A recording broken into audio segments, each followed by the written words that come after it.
bonjour, c'est Madame Dalal à l'appareil. J'ai une petite question à vous poser.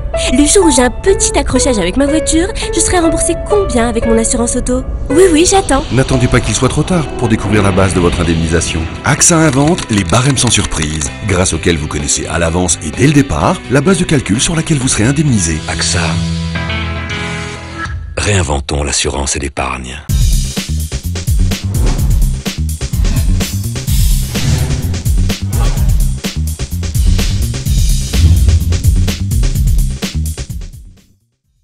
Bonjour et bienvenue dans le journal de l'économie de ce jeudi 2 mai sur Chouf TV. Au lendemain d'un 1er mai qui a mobilisé, exception faite de l'UNTM, le syndicat affilié au PJD, l'ensemble des organisations syndicales contre la politique sociale du gouvernement, on attend désormais l'initiative qui permettra de renouer le dialogue social. Le rendez-vous manqué des syndicats avec Abdelila Benkiran le 27 avril dernier, à 4 jours de la fête du travail, avait clairement signifié les désaccords profonds qui opposent le gouvernement aux partenaires sociaux. Les manifestations d'hier ont parfaitement traduit le désappointement des syndicats à l'égard du dialogue social, ou plutôt de l'absence de dialogue social observé depuis 16 mois. Et c'est à une attaque en règle de cette politique sociale, mais aussi économique, à laquelle se sont livrés de la FDT à la CDT, de l'UGTM à l'UMT, les principales organisations syndicales. Au Maroc, et les manifestations d'hier en ont apporté une nouvelle preuve, la politique n'est jamais très éloignée de l'activité syndicale. On a ainsi pu voir nombre de responsables de partis et d'élus défiler aux côtés des manifestants ou sous les banderoles dénonçant la politique poursuivie par le gouvernement Benkiran. Une particularité parfaitement illustrée par la présence et l'intervention musclée de Hamid Chabat, secrétaire général de l'Istiklal, membre de la coalition gouvernementale, mais aussi toujours véritable patron de l'UGTM, l'un des syndicats les plus vindicatifs à l'égard de la politique poursuivie par cette même coalition.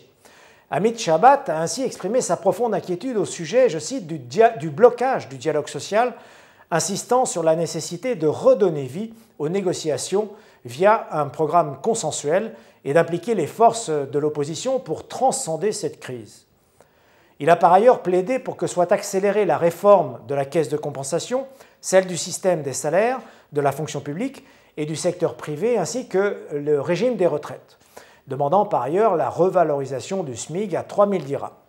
Présent aux côtés des manifestants de l'UNTM, Benkiran a quant à lui indiqué que les réformes engagées par son gouvernement se poursuivaient, je cite, de manière progressive, notamment celles concernant la lutte contre la prévarication, ajoutant, je cite toujours, « Nous sommes sur le bon chemin, même si nous n'avons pas encore réalisé ce pourquoi nous sommes venus ». Fin de la citation. Et d'insister particulièrement sur l'importance de la réforme de la caisse de compensation, qui coûte à l'État 57 milliards de dirhams, et des régimes de retraite, et de mettre également l'accent sur le recrutement de 50 000 personnes par voie de concours depuis l'arrivée de son gouvernement aux affaires. Un premier résultat, loin de satisfaire Hamid Chabat, qui a profité de la tribune du 1er mai pour réitérer une nouvelle fois sa demande d'un remaniement et exprimer une nouvelle fois encore son impatience à voir le gouvernement s'engager sur la voie des réformes de nature à assurer le développement du pays. En attendant cet hypothétique remaniement, le gouvernement va devoir s'employer pour renouer le fil du dialogue social. La balle est désormais dans le camp d'Abdelila Benkiran et de son ministre du Travail, Abdelwahed Souhed. Les premiers éléments de la réforme fiscale attendue pour le projet de loi de finances 2014. Les assises de la fiscalité qui se sont tenues en début de semaine ont permis de dégager quelques recommandations faisant consensus parmi les participants et dont on verra si le gouvernement arrive à les mettre en musique sans tarder.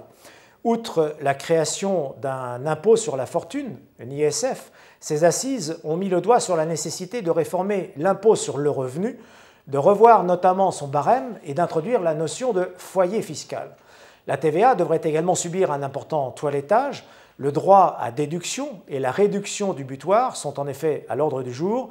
Nizar Baraka a par ailleurs annoncé l'apurement d'un stock de 13 milliards de dirhams de crédit de TVA via la titrisation pour soulager la trésorerie des entreprises, dont une première partie dès cette année 2013. L'informel est quant à lui dans le viseur de l'administration fiscale, mais ce sujet, particulièrement sensible, devrait faire l'objet de réflexions pour réformer en douceur un secteur qui prive l'État de recettes fiscales non négligeables et exerce une concurrence déloyale à l'égard de bien des entreprises. Particuliers et milieux d'affaires attendent désormais que le gouvernement agisse.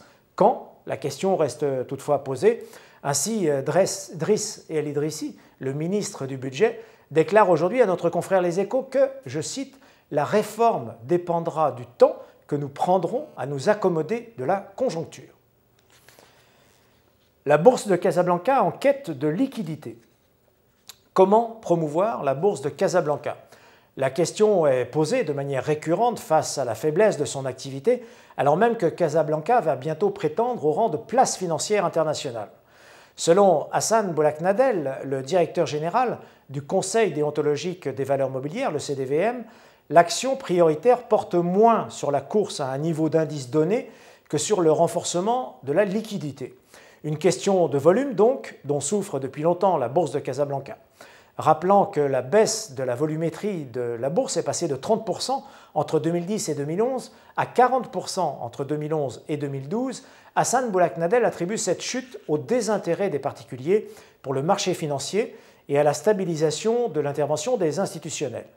L'offre, reconnaît-il, n'est pas suffisamment diversifiée pour permettre des arbitrages entre secteurs, voire entre plusieurs valeurs d'un même secteur. Le secrétaire général du CDVM propose donc d'agir sur la dimension technique à travers l'élargissement de la plage horaire pour caler la durée de la plage des cotations avec l'ouverture des marchés matures et l'ajustement des seuils de réservation à la hausse et à la baisse pour une meilleure fluctuation des cours. Relevant par ailleurs la psychologie des investisseurs marocains, une psychologie qui témoigne d'une certaine aversion au risque, Hassan Bolaknadel recommande de mettre sur le marché financier des produits à terme ou des produits synthétiques assortis d'une garantie du capital, voire des rendements garantis. En attendant, et pour tenter de donner un nouveau souffle à la bourse de Casablanca, le CDVM entend encourager le développement en cours d'un marché principal et d'un autre alternatif dont les conditions d'admission et de séjour permettront d'attirer plus d'entreprises en bourse et notamment les PME. La bourse de Casablanca qui termine ce jeudi soir en quasi-équilibre. Le MADEX et le MASI clôturent tous deux en très léger retrait, à moins 0,02%, le MADEX à 7748 points et le MASI à 9143 points. Les valeurs technologiques sont toutefois à la fête ce jeudi 2 mai avec Disway qui progresse de 6% à 189 dirhams 95 et Microdata en hausse de 5,5% à 115 dirhams. Mauvaise journée en revanche pour le cimentier Holcim qui perd 3,60% à 1445 dirhams et pour Etisalat Al Maghrib en recul de 1,57% à 110 dirhams. Bonsoir et à demain pour un nouveau journal de l'économie sur Chouf TV.